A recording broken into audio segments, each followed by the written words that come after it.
그랄TV 가족 여러분 안녕하십니까? 오늘은 하멜 표류기를 살펴보고자 합니다.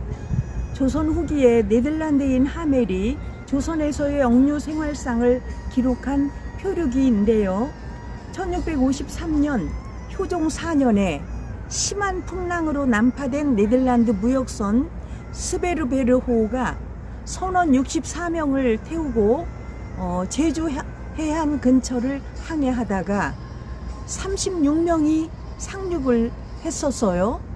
나머지 사람들은 전부 침몰당하고, 그래서 36명이 13년 28일 동안 우리 조선에 억류되어 있었는데 나중에 8명이 탈출에 성공을 하게 됩니다. 그리고서 귀국선의 서기였던 하멜이 억류 생활 동안 보고 듣고 느낀 사실을 기록해서 그것이 책으로 나온 것이 프랑스, 영국, 독일 등 여러 나라에 다투어서 번역하고 또 간행을 했지요. 우리나라에 관한 서양인 최초의 저술로서 유럽인의 이목을 끌기에 충분했었지요. 그러나 일부 잘못된 내용도 있었지만 예리하고 세밀한 관찰을 통해 조선의 실상을 비교적 정확하고 충실하게 기록했다는 평가를 받게 된 하멜의 하멜 표류기. 이 64명의 선원 중에서 28명이 익사하고 육지에 오른 36명들은 서울로 호송을 해서 서울에서 2년간 억류 생활을 하다가 1656년 3월에 전라도로 이제 이송을 하게 되는데요. 그동안 14명이 죽고 1663년 생존자 22명은 여수, 남원, 순천으로 분산 수용되어 있다가 이들은 대개 어떤 일을 했느냐, 자벽, 잡부 이런저런 닥치는 대로 일을 다 시켰고, 그리고 기나긴 고난의 억류 생활을 계속 하게 되었지요. 어떤 때는 구걸에 나서기도 했다고 해요. 인조 6년 1628년에 표류된 같은 네덜란드인 벨테브레이를 만났으나 동포를 만난 감격도 잠시일 뿐 이들의 고통스러운 생활은 계속되었고, 하멜은 전라도 여수 좌수영 거기에서 작은 배 한 척을 마련해서 먹을 것을 구하러 이 섬, 저 섬들을 왕래하면서 그때의 조수, 또 그 다음에 풍향, 그러니까 물이 흐르는 그 조수나 바람의 방향 같은 것들을 잘 알게 되었어요.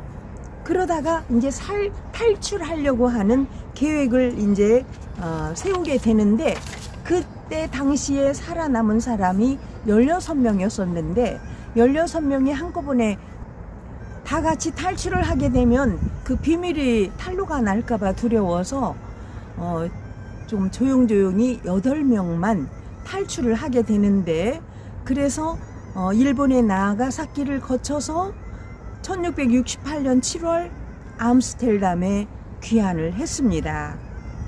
그러나 탈출에 가담하지 않았던 8명도 나중에 국가 차원에서 서로 조선의 정부와 인도적 배려로 석방돼서 결국은 16명이 본국에 돌아가게 된 그런 이야기들이지요. 그 후 하멜 표류기는 1954년에 우리나라에서 간행되었고, 일본에서는 1961년에 이쿠타라는 사람이 조선 유수기라는 제목으로 번역해서 간행을 하게 됩니다.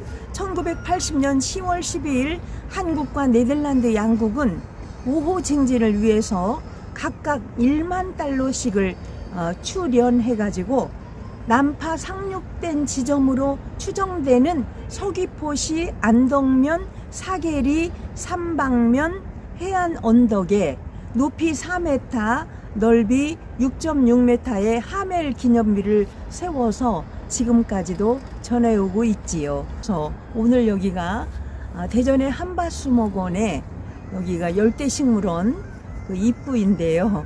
마침 하멜 같은 사람이 보여서 여기서 잠시 앉아서 한 컷 찍었습니다. 오늘은 하멜 표류기를 봤는데요. 이 하멜이 그 당시의 상황들을 전부 기록을 해서 일기처럼 전부 남겨줬기 때문에 우리가 그 당시에 그 상황을 알 수 있게 되었고, 또 서양 사람들이 조선에 대해서 소상하게 알게 된 조선의 풍토, 언어, 식습관, 생활 모습, 그리고 그 양반제도 뭐 이런 것들까지도 모두 다 소상하게 전달이 되었다.